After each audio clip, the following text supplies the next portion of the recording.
के तमाम दुश्मन मारते मारते थक गए। यासिर बिन अम्मार कलमा ला इलाहा इल्लल्लाह मुहम्मद रसूलुल्लाह पढ़ते हुए थके नहीं है। अल्लाहु अकबर। कि फना फिल्लाह की मजहर में बका का राज मुज़मिर है।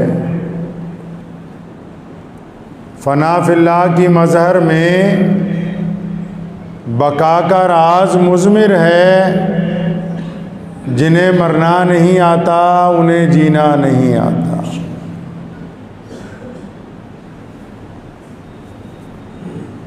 अस्सी साल की हज़रत सुमैया रज़ियल्लाहु ताला अन्हा को अबू जहल ने पकड़ के उनका सर पानी के डोल में डबो दिया और ऊपर हाथ रखा हुआ है। बहुत देर हो गई और जब बहुत देर के बाद अबू जहल अपना हाथ उठाता है तो सुमैया जब पानी से अपना सर बाहर निकालती है कहती है अल्लाहु अहद, कि अल्लाह वहदहु ला शरीक है, अल्लाह एक है। अबू जहल फिर उसको कहता है सुमैया तू 80 साल की हो गई है, बूढ़ी है, ये किस चक्कर में पड़ गई? मोहम्मद रसूलुल्लाह सल्लल्लाहु अलैहि वसल्लम के पीछे लग गई है।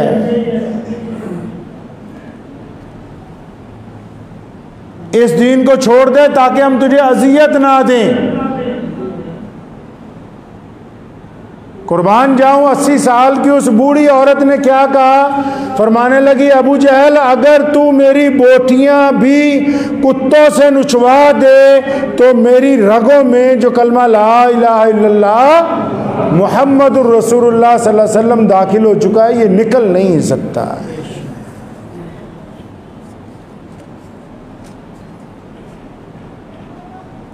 अबू जहल ने 2 ऊंट मंगवाए, ताकतवर ऊंट। सुमैया रज़ियल्लाहु ताला अन्हु के दोनों पांव अलग अलग ऊंटों से बांधे गए। फिर अबू जहल ने उनसे पूछा आखिरी मर्तबा कि अब भी बताएं आप इस्लाम को छोड़ने के लिए तैयार हैं? क्या तुम मोहम्मद रसूलुल्लाह सल्लल्लाहु अलैहि वसल्लम से नाउज़ बिल्लाह बेवफाई का ऐलान करती हो तो मैं तुम्हें छोड़ सकता हूं। और तारीख़ इस्लाम इस बात की गवाही देती है कि हज़रत सुमैया रज़ियल्लाहु ताला अन्हु के जिस्म के 2 टुकड़े कर दिए गए, लेकिन इस्लाम की उस पहली औरत और बूढ़ी शहीद ने मोहम्मद रसूलुल्लाह सल्लल्लाहु अलैहि वसल्लम से बेवफाई नहीं की। उमैया ने हज़रत बिलाल रज़ियल्लाहु ताला अन्हु को बांध रखा है, गले में रस्सी डाली हुई है और छाती पर एक पत्थर रखा, फिर दूसरा रखा, फिर तीसरा रखा और फिर मक्के के बदमाश बच्चों को बुला के हज़रत बिलाल की रस्सी उनके हाथ में पकड़ाई और कहता है इसे गली गली खींचो, इसको रेत के ऊपर लिटाओ, इसकी चमड़ी जल जाए। और बार बार पूछता बिलाल अब बता क्या अब भी तू मोहम्मद रसूलुल्लाह का गुलाम है? बिलाल अब बता क्या अब भी तू एक अल्लाह को मानता है? बिलाल अब बता क्या इतनी अजियत के बाद भी कि तू हमारी गुलामी का ऐलान करता है कि नहीं करता? तो सैयदना बिलाल ने कहा था अल्लाहु अहद, कि मैं ऐलान करता हूं कि अल्लाह के अलावा इबादत के लायक कोई नहीं है।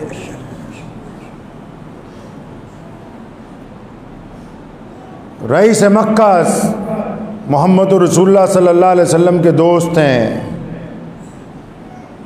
बड़े उलुल आज़म साहबी, सबसे बड़े मुसलमान सैयदना अबू बकर सिद्दीक रज़ियल्लाहु ताला अन्हु। एक दिन कुफारे मक्का ने उन पर हमला किया और ये हिजरत से पहले की बात है, और अबू बकर को मारा, इतना मारा कि चारों तरफ से मुशरिकीन ने पत्थरों के साथ, चारों तरफ से लाठियों के साथ अबू बकर सिद्दीक को जख्मी कर दिया गया।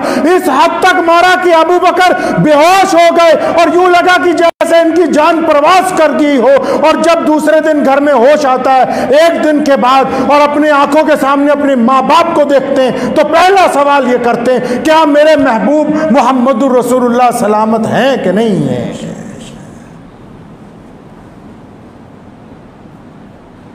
यासिर बिन अम्मार रज़ियल्लाहु ताला अन्हु को बांध रखा है मक्का मुकर्रमा के बाहर,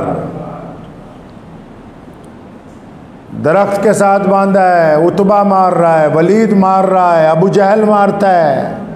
उमैया मारता है। और एक ही सवाल है कि यासिर तुम छोड़ोगे रसूलुल्लाह को, नहीं छोड़ोगे? तुम ये बताओ कि क्या तुम इस्लाम से इनराफ करने के लिए तैयार हो कि नहीं हो?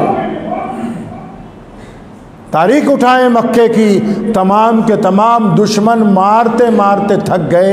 यासिर बिन अम्मार कलमा ला इलाहा इल्लल्लाह मुहम्मद रसूलुल्लाह पढ़ते हुए थके नहीं है।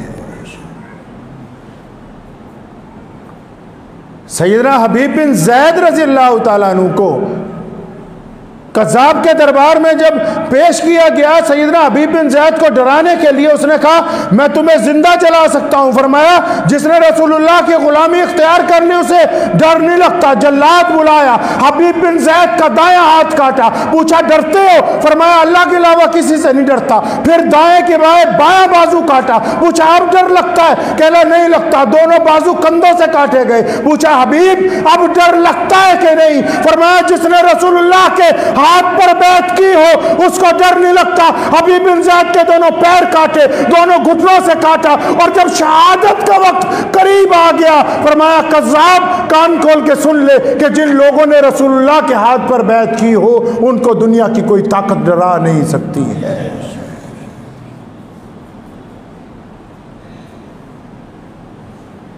कितने सहाबा हैं? सैयदना अमीर हमज़ा रज़ियल्लाहु ताला अन्हु का जब जनाजा हुज़ूर सल्लल्लाहु अलैहि वसल्लम के पास लाया गया था, वो नबी जिन्होंने इंतहा जुल्म की बर्दाश्त की हो, जब अपने चचा के जनाजे को देखा कि छाती फटी हुई है, दिल निकाल लिया गया है, जिगर निकाल लिया गया है, पैर काट दिए गए हैं, आंखें निकाल दी गई हैं, ज़ुबान काट दी गई है, अपने चचा के जनाजे को देखा, उस चचा के जनाजे को जो सबसे ज़्यादा महबूब था मुहम्मद रसूलुल्लाह सल्लल्लाहु अलैहि वसल्लम की आंखें नम हो गई और फरमाया हमज़ा तो शौहदा के सरदार हैं आज से।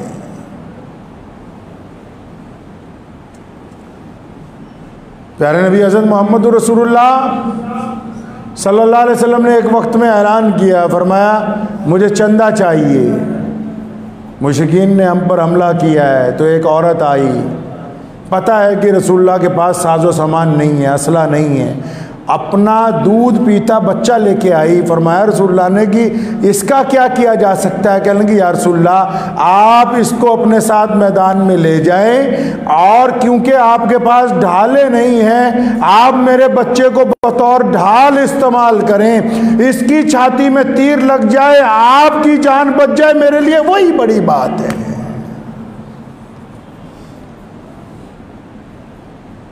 ये वाक़यात इसलिए नहीं सुना रहा हूँ कि ये किस्से कहानी है।